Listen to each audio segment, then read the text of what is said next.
Hello, hello, hello, and welcome to Nursing News You Can Use live at 5. I am Tina Baxter, your host, and today is February the 19th, 2025. And our affirmation for today, coming from the You Are a Badass calendar.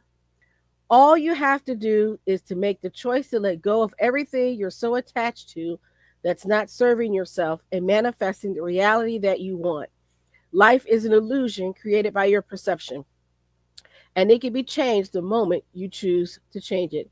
That's our affirmation for today for Wednesday, February the 19th, from the You're a Badass calendar by Jen Sincero. Let's get into some of the news because we've got some stories, and I just want to go ahead and initiate the trigger warning right here for our first story coming up. All right, this is coming out of Florida. WFLA. Florida nurse may lose eyesight after a patient breaks essentially every bone in her face, according to an affidavit. A Florida nurse may lose her eyesight after a patient brutally attacked her at Palms West Hospital, breaking nearly every bone in her face, according to an arrest affidavit. Palm Beach County deputies responded to the incident on Tuesday around 1:20 p.m. after the patient, 33-year-old Stephen Scantenbury, committed, quote, aggravated battery against a nurse in a third floor patient room. According to the affidavit, the patient, who was at the hospital under Florida's Baker Act, jumped onto his bed and then jumped onto the nurse. One witness in the room ran out and called for help, while a second witness yelled at Scantenbury to stop as he drilled his fist into the victim's face. The affidavit said the suspect then stopped attacking the nurse and ran out of the hospital and into traffic on Southern Boulevard, where he was taken into custody. The nurse, whose identity is unknown, was taken to St. Mary's Hospital with critical injuries. The report detailed the essentially every bone in her nurse's face was broken, and that she is likely to lose the use of both eyes.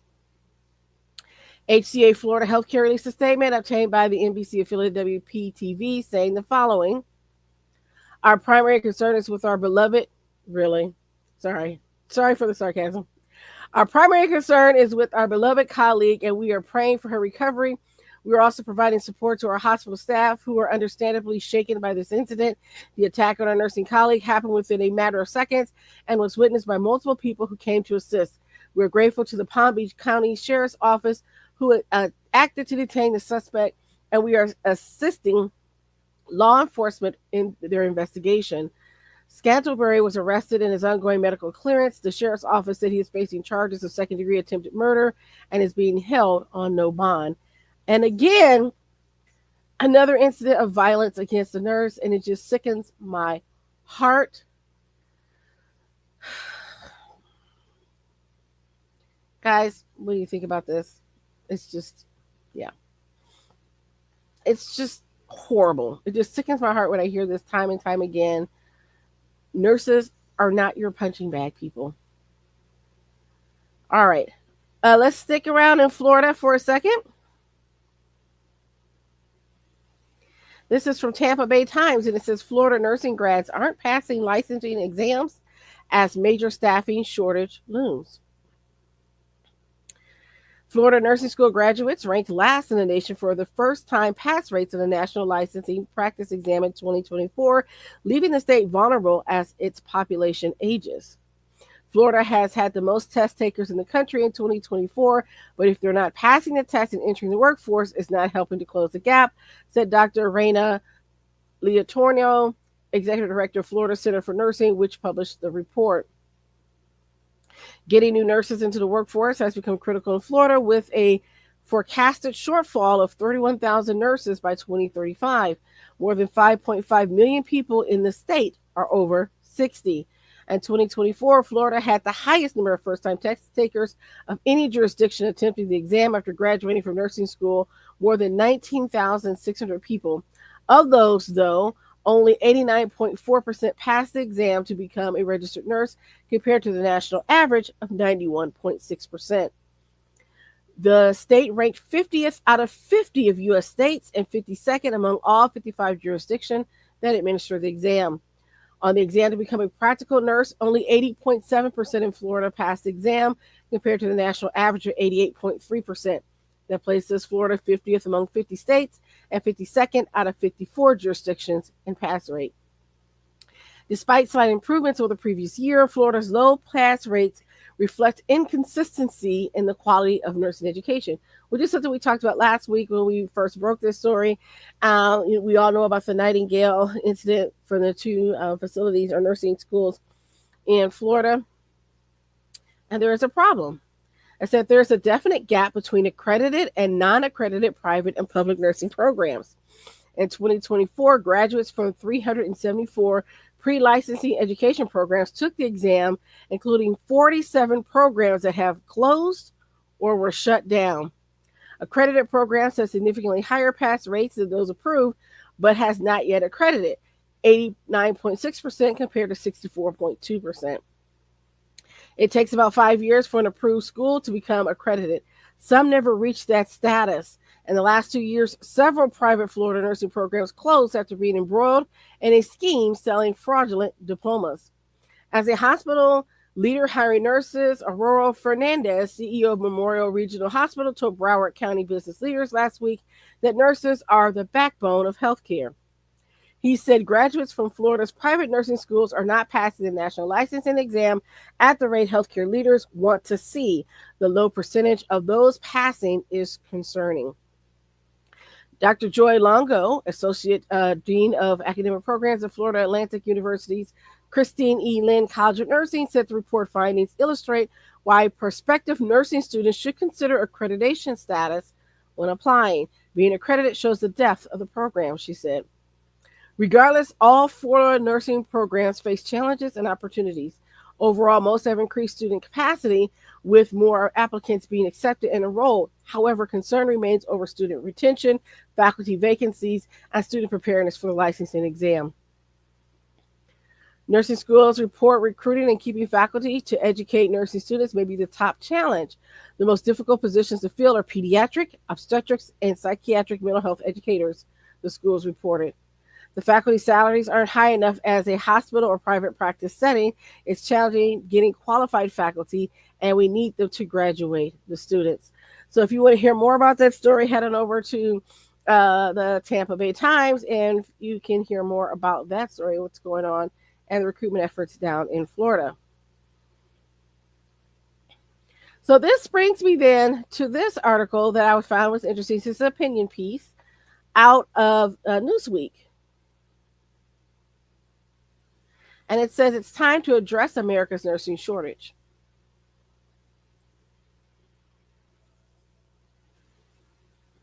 It's an honor to represent the hardworking people of Virginia's 2nd Congressional District. Services at the core of who I am, from serving our country as a U.S. Navy helicopter pilot to serving our greatest generation as a geriatric nurse practitioner to now serving in the halls of Congress. So this is an opinion piece by Jen Kiggins, U.S. Representative, Virginia's 2nd Congressional District, and hey, fellow GNP there. I love that. A few months ago, my office received a letter from a young woman who works as a family nurse practitioner. She expressed concerns about the shortage of nurse preceptors available to train nursing students, which is hindering their education, delaying graduations, and contributing to the staggering nursing shortage American patients are experiencing across the country. To become a registered nurse, most states require several hundred hours of clinical training led by a certified nurse preceptor. Nurse preceptors are licensed nurses who serve as role models and educators, helping new nurses develop their clinical skills and knowledge. They supervise both nursing students and newly graduated nurses during their clinical rotations, providing them with critical hands-on training, guidance, and support. To become a preceptor, nurses must undergo extensive training, often at their own expense. Unfortunately, many nurses cite an ever-increasing workload, burnout, and lack of institutional support as reasons for choosing not to become a preceptor. I can commiserate with that. I precepted many students over the years, and I'm still teaching CNAs, QMAs, and home health aides, but on the clinical practice side as an NP, my schedule is so tight, I just can't see myself taking a student. I just can't, because I just don't have the time. I'm seeing patients every 20 minutes with rarely a break in between. And then to take the time that's needed to teach and precept really puts my day behind, and it's just become unsustainable. But anyway, so I can commiserate and I understand why. The resulting lack of nurse preceptors is not just discouraging those interested in pursuing a career in nursing from joining the healthcare workforce, but it's also preventing us from effectively tackling our nation's nursing shortage. That's why I worked to turn to one constituent's concerns into real action to Washington and introduced the Precept Nurses Act as my first new bill this Congress. Specifically, my bipartisan legislation aims to address our country's nursing shortage by establishing a $2,000 tax credit for nurses who serve as a clinical preceptor to nursing students. By creating more opportunities for both existing nurses and nursing students, the Precept Nurses Act can help triage the healthcare workforce shortage and provide better, more reliable care to America's patients. Without the Precept Nurses Act, the healthcare workforce shortage in our country will continue to pose a real threat to quality patient care. And so there's more in this opinion piece, and I encourage you to read this. This is a great article for Newsweek, because that brings me to our next article that came out of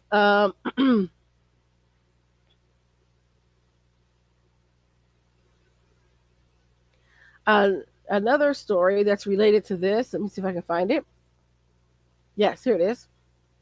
This is from nurse.org, and it says nurse preceptors could get a $10,000 tax credit if this bill passes.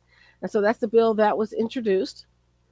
It says in a bold move to improve nursing staffing levels in the United States, Representative Jennifer Kiggins has introduced the Precept Nurses Act, a bipartisan legislation that proposes significant incentives for experienced nurses to take on mentorship roles.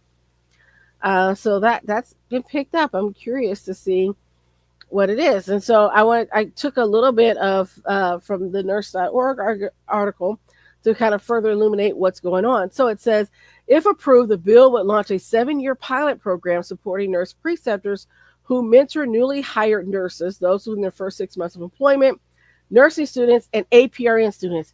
Whew, I'm glad they allowed APRN students, because sometimes they kind of forget that and cut us out. To qualify for the tax credit, preceptors must meet specific criteria. So here's what you need to know, including proof of certification. So you have to be certified, and I'm assuming that's certified in your field of practice. Completing at least 200 hours of mentorship in designated health profession shortage areas. By implementing these standards, the legislation ensures that mentorship remains structured, effective, and beneficial for both the preceptors and those they train. The credit is set to expire on December 31st, 2032, allowing a structured period to evaluate its impact on nursing issues and make adjustments if necessary. So we'll see if this passes. I'm encouraged, and I'm glad that we have an APRN that's in Congress. You go. I'm excited about that. So here's another story. What's happening on the legislative front? U.S. Representative Dave Joyce introduced a bill to remove barriers for advanced practice nurses. This is coming out of Cleveland. U.S. Representative Dave Joyce, a South Russell Republican whose wife is a nurse, introduced Washington, D.C., I should say, bipartisan legislation last week that would remove federally imposed barriers in the Medicare and Medicaid programs that block advanced practice nurses from using all the skills they are approved to use in the state where they practice. APRNs are nurses with advanced degrees who are qualified to treat and diagnose illnesses, advise of public health issues, manage chronic disease, order and interpret diagnostic tests, prescribe medication, and direct non-pharmacological treatments for their patient. Over 40 years of research has verified the safety, quality, satisfaction, and cost effectiveness of APRN care, Joyce's office says. This has led the National Academy of Sciences to call for the removal of laws, regulations, and policies that prevent APRNs from providing the full scope of health care services they are educated and trained to provide. According to Joyce's office, several federal statutes and regulations, as well as certain state practice acts and institutional rules, require physician oversight and limit APRN practice. Joyce says such barriers reduce access to care, particularly in rural communities, and increase costs. He says his bill ensures that the federal government Um, honors state law, ensuring that Medicare and Medicaid patients living in states where nurses have already been granted full practice authority are permitted to choose care from a nurse practitioner. As our nation faces a nursing shortage, it is only further hurting America's healthcare system by prohibiting APRNs from providing patient care to the fullest extent of their education. The legislation is backed by several nursing groups, and of course, from the American Association of Nurse Practitioners. Other nursing-related legislation backed by Joyce includes a bill introduced last month in the House and Senate that would establish a $2,000 tax credit for nurses. I think this is awesome. So I'm excited about that. So we'll see what happens. It would be great if we got those barriers removed in the federal statute, because that would mean then it would open up a way for the states to do the same. So let's skip on down to this. Before we get to these other two stories of what's happening in some nursing homes. But I wanted to share this because my heart goes out to these nursing students. It says, from I-Team Investigation 22 News, nursing students lose licensing in Massachusetts. A nursing school in Connecticut closed 2 years ago, leaving graduates unable to work in Massachusetts. Nursing students who attended Stone Academy were informed by the Board of Nursing that they could not work in Massachusetts because their nursing licenses were deemed ineligible after the school closed its 3 locations in East Hartford, Waterbury, and West Haven abruptly in February of 2023. 22 News I-Team spoke with 2 of those graduates who live in Massachusetts and said they could be able to work in their home state because they passed the National Council Licensure Examination, or NCLEX. Here's what these nurses have to say in response from the Massachusetts Department of Health on their ruling. And so there's the further story on that, but again, I don't have time. I can't play the actual report for the news team on here. I'm not going to rebroadcast that. Can't do that. But if you want to hear more about it, go to 22 News I-Team. You can certainly hear more about this information. And I think that's really sad that they would do that. If they passed the NCLEX, their school was open, their credit, they still did all the things that they could do. I don't know why Massachusetts is saying no. So my heart goes out to those students. Okay. So let's talk about nursing home stuff real quick. This first comes from C News Richmond. Back to Colonial Heights. So here's some information what's happening with Colonial Heights. This is a nursing home where 18 of their employees were arrested by the police for neglect and abuse and falsifying documents, allegedly. And so here's a follow-up to that. Colonial Heights Nursing Home and elder abuse case challenges aspects of the police search warrant. This is some interesting things. So it says, lawyers for Colonial Heights Rehabilitation Nursing Center were more than a dozen employees have been charged in elder abuse investigation or weighing in on the criminal case in a new court case. So according to this, the facility itself is not actually facing any charges at this point. Which really, okay, anyway, all right. So it's been about 2 months ago that Colonial Heights police swarmed the nursing home, arresting at least 18 workers on charges ranging from falsifying patient records to neglect. The case centers around a patient whose prosecutors claim received inadequate care and later died. Investigators allege that the resident was left to lay her own urine and feces, was not turning her bed or changed, and developed wounds. Now, court filings reveal that the nursing home has retained its own lawyers from the law firm of McGuire Woods, and they're taking issue with how the police handle its search warrants. In a new petition filed Thursday by Mike Herring on behalf of Colonial Heights Rehabilitation, Herring asked the court to force the police to list out all property they seized to fulfill an inventory requirement. Herring said police executed 2 search warrants for medical records and doctor's notes related to the alleged victim, as well as personnel training records spanning several years. But on documentation that requires police to disclose which items they took, Herring claimed police only wrote requested documents. Okay, yeah. Herring argued that the police vagueness and lack of details violated the law.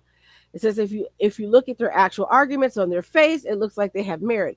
What they're saying is just to comply with the Virginia Code, you have to file an inventory, and police didn't do that. A judge might look at it and say, well, you're right. They should have reported these things. But who are you as a third party to come in and tell us what to do in this criminal case? Stone said. In making its case as to how the inventory concerns impact the facility, notice of what CHPD sees is essential to the safekeeping and preservation of protected health and personal information and documentation, as well as legal privilege. Additionally, the accused individual employees were given bond conditions that prevent them from providing medical care or returning to the facility. Herring said that the nursing home was unable to assess or contest those actions due to the police's refusal to comply in good faith with the inventory requirement. The petition also suggested Colonial Heights Police seized property that was outside of the scope of the authorized search warrant, referencing harm caused by an unlawful seizure. A detailed inventory, according to the petition, would help the facility to challenge the seizure of those items in question. I think this is an attempt by the nursing facility to get their foot in the door, and then there could be other requests down the road depending on what happens here, Stone said. Commonwealth's attorney, Greg Collins, filed a response objecting to the petitioner's request for a ruling without a hearing. Collins also requested more time to research whether the nursing home has standing to make these arguments to begin with. As to allegations that the police seized items that are beyond the scope of the authorized search warrant, Collins noted that that could be explained in a hearing. So the hearing has been scheduled for February the 27th. So we're just going to keep you updated on what's happening on Colonial Heights. Let's go ahead and take a brief break, and then we'll come right back. Nurses, are you burnt out, frustrated, looking for something new? Are you looking for more? Nurses, are you ready to feel the sun? You will dream big and expand your consciousness as an entrepreneur. Your nursing license is your key to freedom. Join the Nurse Shark Academy at the nursesharkacademy.biz today. Okay, let's go into a couple of our other stories here.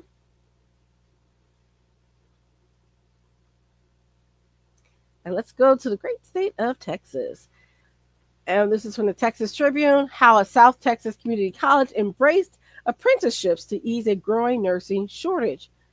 Every Wednesday, the students from South Texas College clocked into their shift at the largest hospital in town.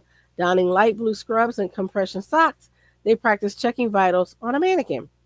The word family members, the medical codes of the machines, it all feels new to many of the students. But when they're ready to take vitals on real patients, veteran nurses will be in the room guiding them. The 18 students are getting hands-on training at one of the first nursing apprenticeship programs in the country.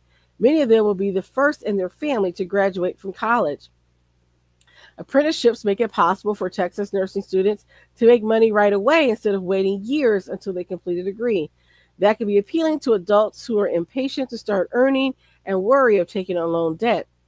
In their 2 years at South Texas College, apprentices will have to complete 2,000 clinical hours on top of their classroom work. They'll squeeze in time during Christmas and Thanksgiving. The hospital, DHR Health, pays apprentices $14 an hour for their clinicals. That's not a bad deal. I wish I had that when I was going to nursing school. Maybe I wouldn't have to work so much when I was in nursing school. Traditional nursing students spend a fraction of their time in a hospital and are paid for their clinical hours. Both tracks take about 2 years to complete. The Rio Grande Valley, where the students live, work and learn, is projected to have the largest nursing shortage in the state, where more than 6,000 open positions by 2032. And already patients are in the area see long wait times at local hospitals. The need to get more nurses trained and soon were the impetus for South Texas College to start up the apprenticeship program. Our students, many of them, have to prioritize work. And so work oftentimes interferes with their ability to have time to study. The opportunity to be able to earn while they learn, they won't have to come to their classes, do clinical, and then work. Adrian Villarreal, 23, is part of the college's first group of nursing apprentices. He jumped at the chance to join the program. To be more in the hospital, but to not just be there learning, but you're also getting paid. I'm going to get some money, not a lot, but enough to where to pay for my gas, my groceries. Villarreal started his clinicals in January in the hospital's behavioral health unit. When he and other apprentices in his class graduate with an associate's degree in nursing next year, they'll be able to work as a registered nurse. So I think that's a great idea. And the fact that they are actually paying them is great. I think that's wonderful. And so if you want to hear more about this story, head on over to the Texas Tribune. I just think that's a great idea of having an apprenticeship program to earn while you learn. That is so helpful to a lot of students. And that's how I became a CNA, by the way. I became a CNA because I was able to earn while I learned. I got hired in the nursing home, and the nursing home paid for the training, the classes, and paid me to go to learn. So I encourage people to look at that. I think that's wonderful, and I wish we had something like that here in Indiana. That maybe that'll cut back on some of the shortages too as well. All right. All right, and here is our next story. Again, about staying with the nursing homes. This is from McKnight's Long-Term Care News. Nursing home anxiety simmers as lack of federal direction creates uneasy vacuum. The White House rolling federal jobs cut and widespread information blackouts have set skilled nursing stakeholders on edge as they worry about upcoming regulatory and funding challenges. Amid widespread anxiety, however, is a vein of belief that job and resource reductions will not hit the nursing home's primary regulatory body as hard as other federal agencies. Saturday evening, the administration sent layoff emails to wider than expected swath of Department of Health and Human Services employees, including workers for the for Medicare and Medicaid Services and the Centers for Disease Control and Prevention. Long-term care sources contacted Tuesday unanimously said that they knew neither how nor when job cuts might hit CMS. The agency did not respond to McKnight's inquiries on Tuesday. The White House has curtailed or entirely shut down many standard avenues of communication and guidance since late January. A leading sector analyst said he had no advanced knowledge of the administration's next moves, but counseled providers to remain steady. As far as we know, the kind of day-to-day operations of Medicaid and Medicare staff were not hit. Healthcare is not stopping, and providers have to get paid. There's just a lot that goes into the day-to-day operation of these programs. My sense is that they're not going to be derailed in any dramatic way. We'll see. Last week's confirmation of Robert F. Kennedy Jr. as the Secretary of HHS, along with other key meetings starting to take place, are indicators that other pieces of the HHS and CMS leadership should be in place pretty soon. There's no official word yet. However, as CMS Administrator nominee Mehmet Oz, Dr. Oz, will face confirmation hearings. So we'll see. We'll look and see what's happening. There's more to this story if you want to head on over to McKnight's Long-Term Care News to hear about it. But all I can say, we'll just have to wait and see.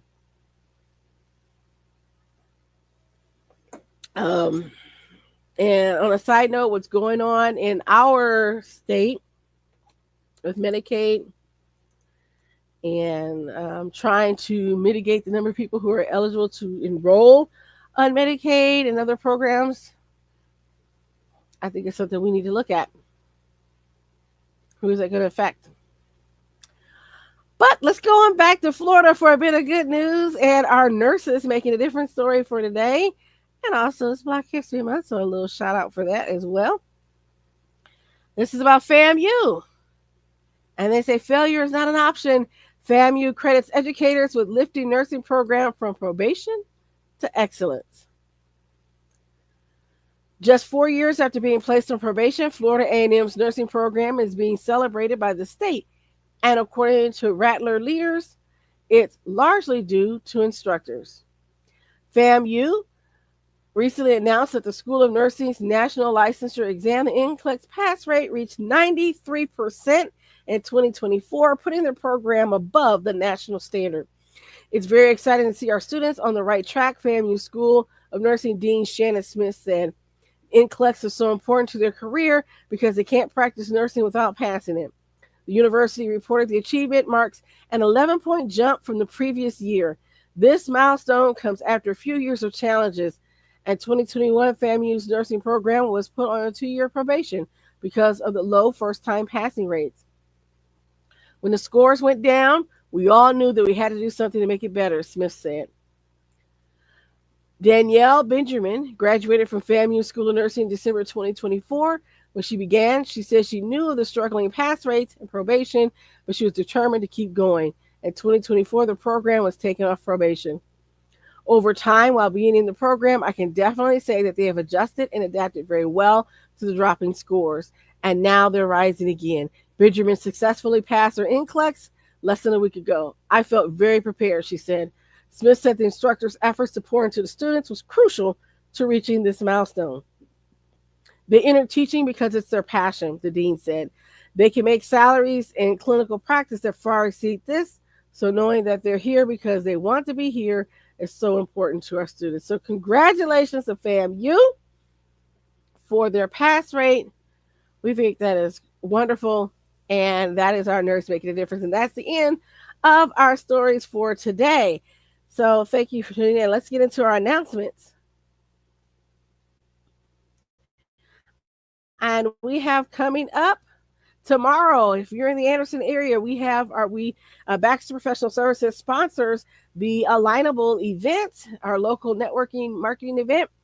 It's called Savor the Connections, and we're going to meet at Ty Divine tomorrow at 6 o'clock. So if you'd like to come and join us for dinner at Ty Divine, please come out and join us for that event.